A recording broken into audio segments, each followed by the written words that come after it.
وعلى آله الطيبين الطاهرين وأصحابه الأكرمين أجمعين أما بعد فأعوذ بالله من الشيطان الرجيم بسم الله الرحمن الرحيم قالوا سبحانك لا علم لنا إلا ما علمتنا إنك أنت العليم الحكيم صدق الله العظيم وصدق رسوله النبي الأمين الكريم ونحن على ذلك لمن الشاهدين والشاكرين إن الله وملائكته يصلون على النبي يا أيها الذين آمنوا صلوا عليه وسلموا تسليما اللهم صل على سيدنا ونبينا وحبيبنا مولانا محمد وعلى آله وأهل بيته وأزواجه وذرياته أجمعين. محترم حاضرین کرام، السلام علیکم ورحمۃ اللہ وبرکاتہ۔ اللہ تعالیٰ کے بے انتہا حمد و ثنا ہے جو سارے عالم کا رب ہے، خالق کائنات ہے، مالک انس و جاں ہے، رب العالمین ہے، روز جزا کا مالک ہے، قادر مطلق ہے، سزا اور جزا کا، خیر اور شر کا، ہر چیز پر اسی کے فیصلے ہیں۔ اور آقا و مولا احمد مصطفیٰ محمد مصطفیٰ سیاح علامہ راحت قلب و سینہ سرور مدینہ پر بے انتہا درود و سلام کے بعد اللہ تعالیٰ ارشاد فرما رہا ہے کہ اپنے پیغمبروں کے ذریعے سے اللہ نے ہم تک جو پیغام پہنچایا اور جو وحی کا نزول فرمایا، ساری چیزیں روز ازل سے حضرت آدم علیہ السلام کی تخلیق سے لے کر اللہ تعالیٰ اپنے پیارے محبوب صلی اللہ علیہ وسلم کی بعثت تک اللہ نے جتنے پیغمبروں کو بھیجا ہے، سب کو اللہ تعالیٰ نے اپنی وحدانیت اور اپنا عدل انصاف فرمان اور جو کچھ اللہ نے سکھایا علم، اس علم کے ذریعے سے اللہ نے سارے پیغمبروں کے ذریعے سے ہم تک پیغام پہنچایا۔ اور پیغام اللہ کا پہنچانے کے لیے جو ہے اللہ تعالیٰ نے ہر پیغمبروں کو، ہر قوم کو جو ہے جو کچھ علم عطا کیا تھا، پھر وہ علم انہوں نے اپنی امت کو سکھایا، اور اس علم کے ذریعے سے ہی اللہ اس کے رسول پیغام کو سب لوگ سمجھتے رہے اور اس پر عمل کرتے رہے۔ اسی طریقے سے جب اللہ تعالیٰ نے حضرت آدم علیہ السلام کی تخلیق فرمائی، تو فرمانے کے بعد یہ ہوا کہ ملائکہ کہنے لگے یا اللہ، یعنی تو ایسی تخلیق فرمائی کہ انسان، فرشتوں کو جب اللہ نے بتایا کہ میں جو ہے انسان کی تخلیق فرمانے والا ہوں، یعنی ایک مخلوق کو پیدا کرنے والا ہوں جو زمین پر میری عبادت کریں گے، عدل انصاف کریں گے، حق کے فیصلے کریں گے، تو انہوں نے کہا، فرشتوں نے کہا کہ یا اللہ، ہم تو عبادت گزار ہیں، ہم تو تیرے مطیع فرما بردار ہیں، ذکر و اذکار میں رہنے والے ہیں، اگر زمین پر جب انسان آئیں گے تو پھر وہ زمین پر جو ہے فتنہ فساد کریں گے، زمین پر خون خرابہ کریں گے، زمین پر جو ہے قتل و غارت گیری کریں گے، زمین پر دھوکہ دہی، یہ سارے فتنے و فساد ہے، زمین جو پاک ہے وہ پھر جو ہے پراگندہ ہو جائے گی۔ اسی طریقے سے جب انہوں نے اظہار خیال کیا تو رب العالمین نے فرمایا کہ تم نہیں جانتے جو میں جانتا ہوں۔ اللہ نے ملائکہ سے فرمایا کہ تم نہیں جانتے جو میں جانتا ہوں۔ جب یہ اللہ نے فرمایا تو فوراً جو ہے ملائکہ وہاں عاجز ہو گئے، عاجز ہو کر اللہ سے کہنے لگے قالوا سبحانک لا علم لنا، یا اللہ تیری ذات پاک ہے، ہم نہیں جانتے، یعنی ہمارے پاس اس کا کوئی علم نہیں ہے، اور وہی علم ہے جو تو نے ہمیں سکھایا۔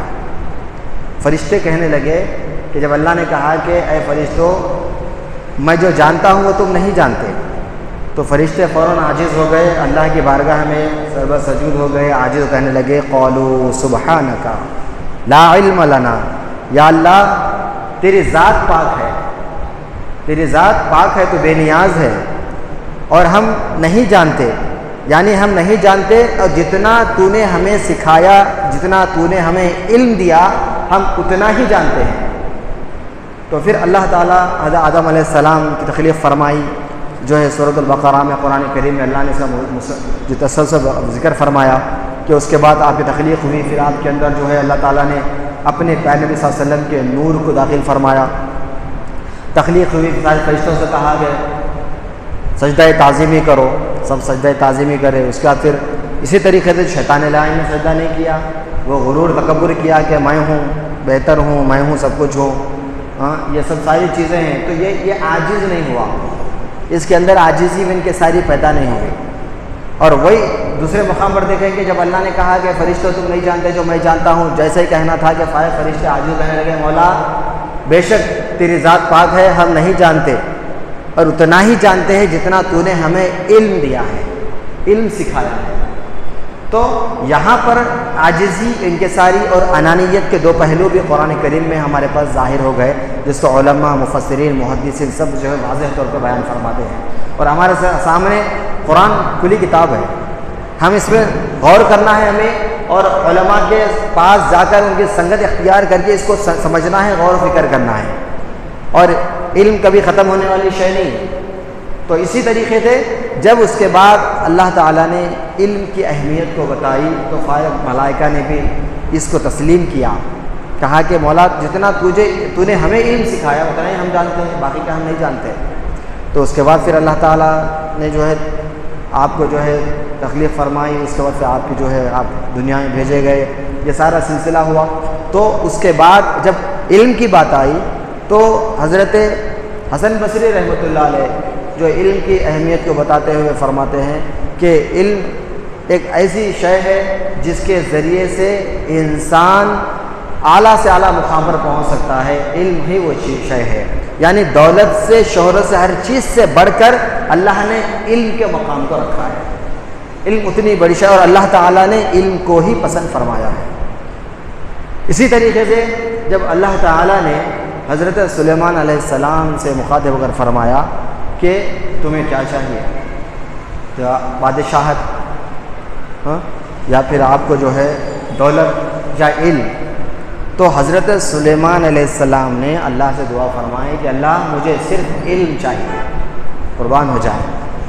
تو رب العالمین جیسے آپ نے علم مانگا تو اللہ تعالیٰ نے آپ کو شہرت، تخت شاہی، دولت، ہر چیز سے نواز دیا۔ تو آپ نے پوچھا مولا میں نے تو علم مانگا، تو اللہ نے فرمایا کہ سب سے بڑی شے علم ہے، جب تم نے سب سے بڑی شے تم نے مانگ لی تو یہ ساری چیزیں تو اس کے ساتھ آنے ہی والی ہے۔ تو علم اتنی بڑی شے، ہر قوم اپنے اپنے حساب سے اور مزاج سے آپ نے اللہ کے پیغام کو دیا، علم کو جو اللہ نے علم پیدا کیا وہ دیتے رہے۔ تو اسی طریقے سے ہوتے ہوتے جب اللہ تعالیٰ نے پیارے نبی صلی اللہ علیہ وسلم کی بعثت فرمائی، آقا مولا جو سارے نبیوں کے سردار، خاتم النبیین والمرسلین، شافی روز محشر، آقا و مولا، غمخوار نبی کے غمخوار ہم جو ہے امت بھی ہیں، تو آقا ہمارے غمخوار آقا ہیں۔ تو آپ صلی اللہ علیہ وسلم نے امت کو جب آپ نے علل اعلان کہا کہ میں اللہ کا رسول ہوں، اللہ کے سوا کوئی بات کے لائق نہیں ہے، تو وہاں پر جب بات بگڑی، یعنی 40 سالہ زندگی میں جو محبت خلوص جو آپ کا ساتھ جو امن، وہ امانت دار، صادق، امین کا لقب آپ نے پایا، تو اس کے بعد جب اللہ نے حکم دیا کہ میں صلی اللہ علیہ وسلم آپ اب اعلان نبوت کر دیجئے، جیسا اعلان نبوت ہونا تھا کہ سارا جو ہے کفار مشرکین میں ہلبلی مچ گئی، سب کے دلوں میں عناد پیدا ہوا، عداوت، بغض و کینہ سب پیدا ہوا۔ وہ لوگ اب پریشان ہو گئے، حسد کرنے لگ گئے، عداوت کرنے لگ گئے، دشمنی کرنے لگ گئے۔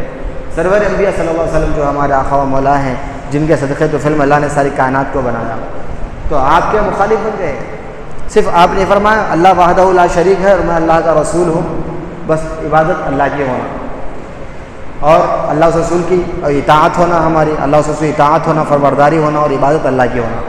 جیسا یہ کہنا تھا کہ آپ مشرکین جذبات میں آ گئے، حالات خراب ہو گئے، تو یہ سلسلہ چلتا رہا۔ تو اس کے بعد جب وہاں سے ہجرت فرما کر مدینہ منورہ تشریف لائے، تو یہاں پر جو ہے ایک دینی جو کام سلسلہ شروع ہوا کہ آپ صلی اللہ علیہ وسلم مدینہ منورہ میں بیٹھ کر صحابہ کرام کی تعلیم فرماتے تھے مسجد نبوی میں، اور میرے آقا مولا صلی اللہ علیہ وسلم کا حجرہ مبارک کہاں پر تھا؟ بہت کم و بیش لوگ جانتے ہوں گے کہاں تھا. جہاں پر میرے آقا صلی اللہ علیہ وسلم کا مزار انور ہے وہی میرے آقا صلی اللہ علیہ وسلم کا حجر مبارک تھا. یہ ہمارے قوم کے نوجوانوں کا اکثر و بیشتر لوگوں کو یہ بات نہیں معلوم ہے، بڑے کچھ لوگوں کو معلوم ہوگا، لیکن بہت اہم بات بتا رہا ہوں. میرے آقا صلی اللہ علیہ وسلم کا حجر مبارک جہاں پر تھا وہیں پر مزار انور ہے، وہیں پر گنبد خضرا ہے. یہ بات بہت اہم بات ہے. تو میرے آقا صلی اللہ علیہ وسلم ساری زندگی آپ مسجد نبوی میں اب جو ہے وہیں سے دین کی جو ہے دین تعلیم کی، قرآن و حدیث کا جن قرآن کا اللہ وحی کا نزول، وحی کا فرمان، سارا کا سارا دین اسلام کا سارا جو بھی دار و مدار آج ہے وہ سارا کا سارا مسجد نبوی سے ہی شروع ہوا. آج جو کچھ مذہب اسلام کا ہم دیکھ رہے ہیں کام، جو بھی دار و مدار ہے، یہ سارا کا سارا میرے آقا مولا نے مسجد نبوی سے کیا. یعنی قوم اور ملت کی رہنمائی، عدل و انصاف کے فیصلے، تعلیم کے فیصلے، علم کے فیصلے، اور طعام و قیام کے مسئلے، سارے مسئلے مسائل اسلام کا سارا کام میرے آقا نے مسجد نبوی سے کیا. تو ہمیں اس بات کی طرف جو ہے غور و فکر کرنا ہے کہ میرے آقا مولا صلی اللہ علیہ وسلم نے سارے صحابہ، خلفائے تابعی، تبع تابعی اور ساری امت کو یہ پیغام دیا کہ جو بھی اسلام کا کار خیر کا کام ہم جو مسجدوں سے جتنا بہتر کر سکتے ہیں کہیں سے بھی نہیں کر سکتے. اگر اسلام کی بقا ہے تو اللہ کے گھر سے، اگر دینی تعلیم کا مسئلہ ہے، کوئی بھی مسئلہ ہے، وہ سارا کا سارا کام میرے آقا مولا احمد مجتبیٰ محمد مصطفیٰ سیاح لامکہ راحت قلب و سینہ نے اللہ کے گھر کو سب سے بہترین جگہ بتایا کہ اس سے بہتر کوئی جگہ نہیں ہے جو دین اسلام کی بقا کے لیے جو کام کیا جائے. اور ہم آج کیا کر رہے ہیں؟ مسجدوں کو صرف نماز پڑھنے کی جگہ بنا کے چھوڑ دیا. اور میرے آقا و مولا ساری زندگی مسجد نبوی کو اسلام کی بقا، دین کی بقا، قوم کی بقا اور نوجوانوں کی بقا، ماں باپ کی جو بھی اطاعت فرمانبرداری ہے، ہر شے دین کی تکمیل بھی میرے آقا مولا نے مسجد نبوی سے ہی وہی کا نزول ہوا کہ مثلا اب دین مکمل ہو چکا. الیوم اکملت لکم دینکم واتممت علیکم نعمتی ورضیت لکم الاسلام دینا. یعنی ساری زندگی میرے آقا مسجد نبوی سے دین کی اور اسلام کی بقا کو قائم کیا. صرف نماز کے لیے نہیں، مسجد نبوی میں صرف نماز میں ہوتی تھی. اتنی بڑی جو مسجد ہے میرے آقا مولا، اس کو آقا مولا کے نام سے جو مسجد نبوی ہے، جس کو ہم حرمین شریفین کہتے ہیں، مکہ اور مدینہ ہمارے لیے حرمین شریفین ہے. اسی لیے ہے کہ وہاں پر قتل و غارت گری، کچھ بھی یعنی ظلم لفظ، کوئی چھوٹا بھی غلط کام کر رہے ہیں تو وہ ہمارے لیے حرام ہے. تو اس مقدس جگہ کو مقدس ہونے کی بنا پہ اس کو حرمین کہا جاتا ہے. یعنی ہر وہ غلط کام وہاں پہ حرام ہے، اس کا مقام کی تقدس ہمارے لیے واجب ہے، فرض ہے. تو آقا مولا صلی اللہ علیہ وسلم نے مسجد نبوی میں بیٹھ کر آپ نے جو اتنا بھی ساری زندگی آپ نے دین اسلام کی جو کچھ بقا کا کام کیا ہے، ہر فیصلے کیے ہیں، سارے فیصلے جو آج ہم مسجدوں کو چھوڑ کے جہاں بھی ہم جو ہے مسئلہ مسائل الجھے ہوئے ہیں، وہ سارا دینی کام، مسئلہ درس و تدریس کا کام مسجدوں سے ہی شروع ہوا. اب زیادہ کہنے کی ضرورت نہیں ہے. ابھی ہم کیوں کہہ رہے ہیں؟ تاکہ اس پر عمل ہو، سننے والے بھی عمل کریں، بولنے والے بھی عمل کریں. جہاں تک یہ حکم جا رہا ہے وہ سب پر عمل کرنا واجب ہے. آج ہمارا اسلام کمزور ہے. مسجدیں صرف ہمارا ذہن میں بات بیٹھی ہوئی ہے کہ مسجد صرف اور صرف نماز کے لیے، جبکہ مسجد نبوی کی تاریخ اٹھا کر دیکھیں گے تو ہمیں اپنے آپ پر افسوس ہوتا ہے. اگر ہمارے دل میں آقا کی محبت ہے، اسلام کا درد ہے، تو پھر ہم رو بھی لیتے ہیں، آنکھ میں آنسو بھی آ جاتے ہیں کہ آج ہماری قوم ہزاروں لاکھوں مساجد ہیں جس میں جو ہے کیا ہو رہا ہے، اکثر و بیشتر 95% جو ہے ہم صرف نماز پڑھ کے چلے جا رہے ہیں، لیکن دین کا کام نہیں ہو رہا. جو آقا مولا کی سنت ادا نہیں ہو رہی، بہترین پیاری سنت، اور ہمارا ذہن بھی نہیں جا رہا صرف. اور ہم محدود ذہن ہماری امت کا بنا ہوا ہے، محدود ذہن. میں سارے اجتماعی بات کر رہا ہوں، میں ہمارا ذہن یہ محدود ہو چکا ہے، ساری قوم کا ذہن. عبادت عبادت عبادت. آپ کے اندر عبادت کا جذبہ اور عبادت کا علم کہاں سے آئے گا؟ علماء کی سنگت سے آئے گا. علماء کے سامنے بیٹھ کے آپ قرآن اور حدیث کا مسئلہ مسائل کا علم حاصل کریں گے تو آپ کے اندر عبادت کے معلومات آئیں گے، عبادت کے آداب آئیں گے، عبادت کے شرائط آئیں گے، عبادت کے جو واجبات آئیں گے، عبادت کے سنتیں آئیں گے. یہ سارے حرام حلال جائز ناجائز یہ سارے مسائل علماء کے پاس سیدھی مدارس میں آئیں گے. نہیں خالی بس میں نماز پڑھتا ہوں عبادت کر لیتا ہوں بولے تو اس طریقے کا سلسلہ چلتا رہا تو وقت دور نہیں ہے کہ اسلام اور مسجدیں سارے ویران ہو جائیں گی اور مسلمان صرف نام کا بن کے رہ جائیں گا. بہت بڑا قصارہ ہم اپنے آپ پر کر رہے ہیں، اپنے پیروں پہ کلاڑی مار رہے ہیں. ساری قوم کو بتا رہا ہوں میں، جو ذمہ دار ہیں چھوٹے بڑے، جو جس مقام پہ جس لیول پہ اللہ تعالیٰ رکھ کے ہم سے کام لے رہا ہے وہ سارے عہدے بھی اللہ کے دیے ہوئے ہیں، وہ سارے جو ہے مقام مرتبہ اللہ کا دیا ہوا ہے. تو اللہ تعالیٰ کے دیے ہوئے چیز پر بندہ اللہ کی عطا کو بھول کے، اللہ تعالیٰ کی عطا کو بھول کے کیا سوچ رہا ہے کہ میں جو بھی ہوں اپنے سے ہوں، میں خود سے ہوں، جو بھی ہے میرا ہے. بڑی افسوس اور شرم والی بات ہے. اور جب تک ہمارے اندر دور اندیشی نہیں آئے گی یہ قوم کے اندر، یہ قوم کبھی ترقی نہیں کر سکتی. ہم اللہ کے گھر کو 1400 سال پہلے جاتے میرے آقا مولا صلی اللہ علیہ وسلم کی رحمت العالمین کی زندگی دیکھ کر ہم غور و فکر کریں کہ اللہ کے گھر سے جب سارا کا سارا کام میرے آقا نے مسجد نبوی سے کیا تو آج وہی امت جو ہے امت مصطفیٰ آج مسجدوں کو صرف نماز کی جگہ بنا کے چھوڑ ڈالی. یہ سب سے بڑا اور اہم مسئلہ ہے. اور اگر ہم دنیا کا سب سے بڑا مدرسہ جس کو الازہر یونیورسٹی کہا جاتا ہے، سب سے بڑا قدیم مدرسہ ہے. پھر اس کے بعد دنیا کا جو ہے دنیا کے قدیم مدرسوں میں جو ہے الحمدللہ دوسرا نام جو ہے جامعہ نظامیہ جو اسلامی یونیورسٹی ہے، وہ سب سے بڑا قدیم اور بڑا مدرسہ ہے جو ہمارے حیدرآباد میں ہے. لیکن ہم نہیں جانتے کدھر ہے کہاں ہے. کچھ بڑے لوگ جانتے ہیں، کسی نے نام سنا، کوئی ایک مرتبہ چلے گئے تھے زندگی میں، جو بچپنے میں ایک مرتبہ پڑھنے چلے گئے تھے، اب بڑے ہو گئے، بچے ہو گئے، ایسا مسئلہ چل رہا. تو اس طریقے سے اسلام کی بقا اور اسلام کی دینی تعلیم کا جو مسئلہ ہے، قرآن حدیث کا مسئلہ ہے، اور قرآن کے ذریعے سے ہمیں سائنس کو سمجھ سکتے ہیں، قرآن کے ذریعے سے ہم طب نبوی کو سمجھ سکتے ہیں، قرآن کے ذریعے سے جو ہے علم نجوم کو سمجھ سکتے ہیں. قرآن میں ہر چیز ہے لیکن سمجھنے والا نہیں ہے، وقت دینے والا نہیں ہے. سب کچھ ہے قرآن کریم. اور الازہر یونیورسٹی کم و بیش 1000 سال کے قریب اس کا وقت ہو رہا ہے، اور جہاں پر بڑے بڑے امام غزالی رحمۃ اللہ علیہ جیسے بڑے بڑے جو ہے نامور اللہ والے وہاں سے علم دین حاصل کریں، اتنا بڑا مدرسہ ہے. ویسے مقام پر بھی جو ہے جب قرآن حدیث کی اس وقت علم دیا جاتا تھا تو وہاں پر ان کو اس وقت کے زمانے کا عصر حاضر کا جو بھی علم رہا وہ برابر اس مدرسے میں دیتے رہے. اب سارے علوم تھے پہلے، کون سے علوم تھے وہ آج سائنسدان بھی نہیں جانتے کون سے علوم تھے.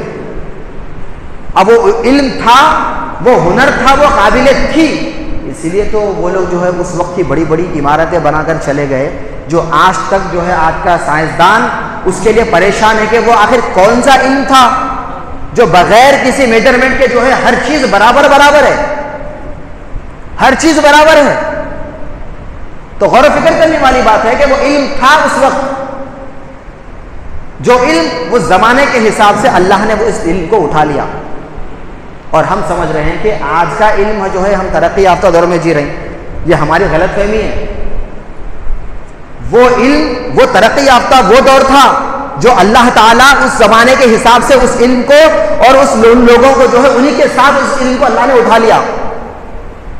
اب ہمارے زمانے کے حساب سے ہم جو علم میں رہ رہی، ہم اس علم کو سب سے بڑا سمجھ کے بیٹھے ہوئے کہ جو ہمارے پاس جو علم ہے وہ سب سے بڑا ہے، یہ جو زمانہ ہے ترقی یافتہ دور ہے یہ سب سے بڑا ہے. ارے پھر آپ جب اتنا علم ہے آپ کے پاس تو ان لوگوں کی ذرا ایک عمارت تعمیر کر کے بتاؤ.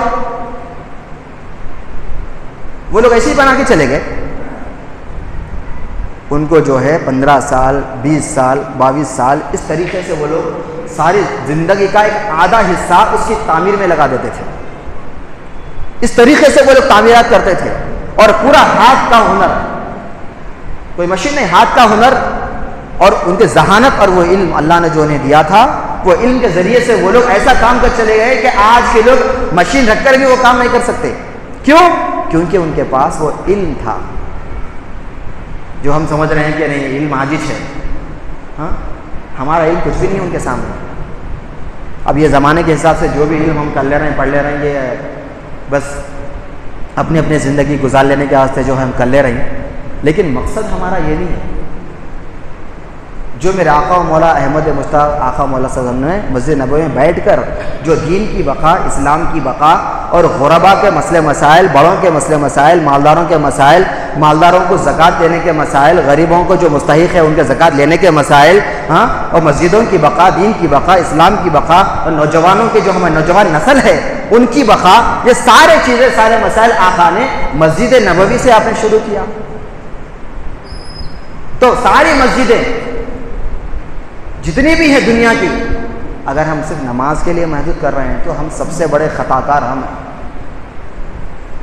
اگر ہمارا کوئی فیصلہ اگر دینی تعلیم سے، دینی مدارس سے ہٹ کر کہیں بھی، سارے ہزاروں علماء کی بات کر رہا ہوں میں، ہزاروں علماء کی، اور ہزاروں لاکھوں کروڑوں مسلمانوں کا تک یہ پیغام پہنچنا لازم ہے کہ جتنے بھی مسلمان ہیں سب کی ذمہ داری یہ ہے کہ وہ اپنے اللہ کی عبادت گاہ کو درس و تدریس کا مقام بنائیں۔ نئی خالی جو ہے مدرسے والے جو ہے پڑھا لے رہے ہیں، دینی تعلیم خالی مدرسے میں چھوڑی، ہاں تو الحمدللہ جتنے مدارس ہیں مدرسے میں مسجد بھی ہوتی ہے، ہاں جتنی جو ہے مزارات ہیں وہاں پر مسجد ہوتی، جتنے درگاہ ہیں وہاں مسجد ہوتی، اور تاریخ اٹھا کر دیکھو جہاں پر بھی اللہ کا گھر ہے وہاں پہ ایک مدرسہ ہوتا ہے۔ جتنے مساجد ہیں اکثر و بیشتر ہم جہاں پر بھی جائیں گے، آپ تحقیق کریے آپ کہ وہاں پر ایک مدرسہ ہوتا ہے۔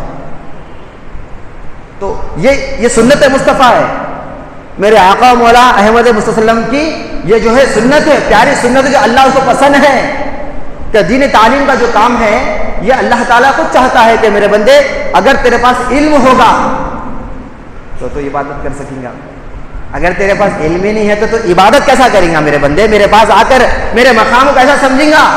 میرے اور میرے حبیب کی اطاعت کو کیسا سمجھیں گا؟ جو قربانیاں میرے محبوب نے، میرے چاہنے والوں نے قربانیاں دی ہیں تو وہ کیسا سمجھیں گا؟ تو نہیں معلوم ہے علم تو علماء کی سنگت اور دینی مدارس کی بقا اور مسجدوں سے جو ہے دین اسلام کا جو کام ہے، دینی مدارس کے نوجوانوں کا اور نوجوانوں کا، معصوم بچوں کا، نسلوں کا، بڑوں کا، سارے مسائل جو ہے اگر علماء کرتے ہیں اور ہم غور و فکر کریں کہ اپنے اپنے اطراف و کناف میں کہاں کہاں پر علماء ہیں، ہم کس کس سے ربط پیدا کر سکتے ہیں، اور ان کا تعاون آپ کے لیے اوپر لازم ہے، آپ تعاون کرنا۔ کیوں؟ ایک عالم دین زندگی کا ایک پاؤ حصہ، یعنی زندگی کے 15 سال وہ ایک عالم دین بننے میں لگا دیتا ہے، بڑے قربانیاں اپنے خواہشات کو قربان کر کے وہ عالم بنتا ہے، ہاں اس کے بعد وہ عالم دین جب خدمت کے خلق کے لیے جب ایک پھر دینی مدارس کی طرف، مسجد قومی کی طرف جو ہے آتا ہے تو وہاں پر ہمارے ہی جو ہے قوم کے جو ہے کچھ بھولے بھالے لوگ جو ہے انہی کے خامیاں نکالنا شروع کر دیتے ہیں، ہاں انہی کی غلطیاں نکالنا شروع کر دیے۔ اگر آپ کے دل میں ذرہ برابر درد ہوتا ہے، انسانیت ہوتی تو آپ سوچتے ہاں وہ عالم دین جو ہے سارے قربانیاں دے کے اس مقام پہ آئے، خواہشات کو کچل کے آئے، ماں باپ کی قربانیاں ہیں جو ماں باپ بھی اپنے ایک لخت جگر کو اپنے سے دور کر کے اللہ کے راہ میں جو ہے وہ لوگ دل بڑا کر کے مہمان رسول بنا کے ماں باپ بھیجے، وہ جو اولاد ہے مہمان فرشتوں کے پروں پہ چل کے جا کے جو علم حاصل کرنے کے بعد مقام پہ آئے، زندگی کا پاؤں حصہ گزرا، 15 سال جو ساری زندگی لگا کے عالم دین بن کے جب آ گئے، آنے کے بعد پھر لوگ جو ہے شروع ہو گئے کہ رینو ایسا کر رہی ہیں۔ زندگی کے 15 سال عالم دین بن کے بڑے بڑے علماء میں بیٹھ کے علم حاصل کرے، اور جو کبھی مدرسے کو نہیں گئے عالم دین نہیں بنے، انہوں آ کے جو ہے نکتہ چینی کر رہے ہیں، ارے انہوں ایسا کرے، یہ جیسا کرے نا ایک عالم دین سے پوچھنا جا کے کہ عالم کی بات عالم سے کرنا، آپس میں نہیں کر لینا کہ کتنا بڑا ظلم ہو رہا ہے یہاں پہ، دین کا کتنا بڑا خسارہ ہو رہا۔ اگر بڑے عالم دین اگر گزر جائیں، اگر میڈیا میں آ جائے تو اوپر لکھا ہوا رہتا کہ جو ہے قوم کا بڑا خسارہ، عالم دین گزر گئے اگر تو اوپر لکھا ہوا رہتا کہ قوم کا بڑا خسارہ. کیوں خسارہ ہوا قوم کا؟ ہاں تو اہل علم سے پوچھو جا کے علم کیسا خسارہ ہوا. وہ لوگ ساری زندگی پوری جوانی عالم بننے میں لگا دیے, اس کے بعد بڑھاپا ہوئے تک جو ہے علم دین خدمت خلق میں لگے رہے, اس کے بعد جو ہے آج چلے گئے تو چاہنے والے بے چین ہو کر کہنے لگے کہ دین کا بہت بڑا خسارہ ہو گیا کہ عالم دین جو خدمت خلق کرنے والے تھے ساری زندگی جو ہے قوم کی خدمت میں لگا دیے, وہ لوگ چلے گئے تو اب کون ہے ہمارا رہنما رہبر. بڑی افسوس والی بات ہے کہ قوم اور ملت کی ضروری ہے, یہ ہماری ذمہ داری ہے کہ ہم دینی مدارس کی بقا اور مسجدوں کے اندر سے جو ہے دینی تعلیم کی دینی اور ہمارے قوم اور ملت کی نوجوان نسلوں کی بقا کی ذمہ داری یہ ہم سب کی ذمہ داری ہے.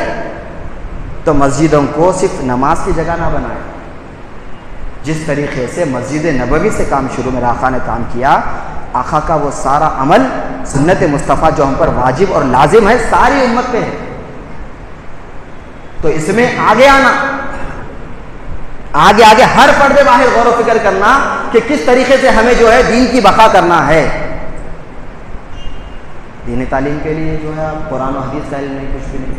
ہاں میں ایک ضرورت بتا رہا ہوں, کسی کی تعریف اور کسی کی حقیقت بتا نہیں رہا ہوں. میں بس میرے آقا کی آخری بات بیان کرتا چلوں. میرے آقا مولا صلی اللہ علیہ وسلم نے جو ہے مسجد کے دروازے پر دیکھا کہ شیطان حیران اور پریشان ہے, بے چین ہے. تو میرے آقا مخاطب کو پوچھنے لگے کہ کیوں بے چین ہے؟ تو اس نے کہا کہ وہاں پر ایک شخص عبادت کر رہا ہے, میں اسے وسوسے میں ڈال کے ارکان بھلا کے واجبات بھلا کے اللہ کے جو اجر و ثواب ہے اس سے محروم کرنا چاہتا ہوں. پھر حیران کیوں ہے؟ تو کہنے لگا کہ اس شخص کے بازو ایک شخص آرام کر رہا ہے, مجھے اس سے خوف ہے. آپ پوچھنے لگے کیوں, کیا بات؟ ایک عبادت عابد عبادت گزار ہے, ہوش و خوا سے بیٹھ کے عبادت کر رہا ہے, اور ایک سونے والے انسان سے خوف کیوں؟ تو اس نے کہا کہ وہ جو عبادت کر رہا ہے بجا ہے, وہ عابد ہے, اور سونے والا عالم ہے. اگر میں خلل پیدا کروں تو فوراً وہ اس کی اصلاح فرما کے اللہ کے پاس اس کو مقبول بندوں میں شامل کر دے گا. وہ اس کی اصلاح فرما کے اس کو جو ہے اجر و ثواب ضائع ہونے سے وہ شخص بچانے والا ہے. اگر وہ نہیں ہوتا تو میں اس کے لمحے بھر میں اس کو خلل پیدا کر کے اس کی عبادت میں جو خلط ملط کر کے اللہ کے جو ہے اجر و ثواب سے محروم کرنے کے لیے مجھے وقت نہیں لگتا. لیکن ایک اصلاح کرنے والا ایک عالم بازو ہے, اس لیے اس سے مجھے خوف ہو رہا ہے کہیں میری محنت رائے گا نہ جائے. وہ بھی اپنی شرپسندی محنت کو رائے گاہ ہونے سے بچانے کی فکر میں لگا ہوا ہے. تو میرے آقا فرما رہے ہیں کہ عالم کیا ہوتے ہیں؟ علماء ورثۃ الانبیاء, انبیاء کے وارث ہوتے ہیں.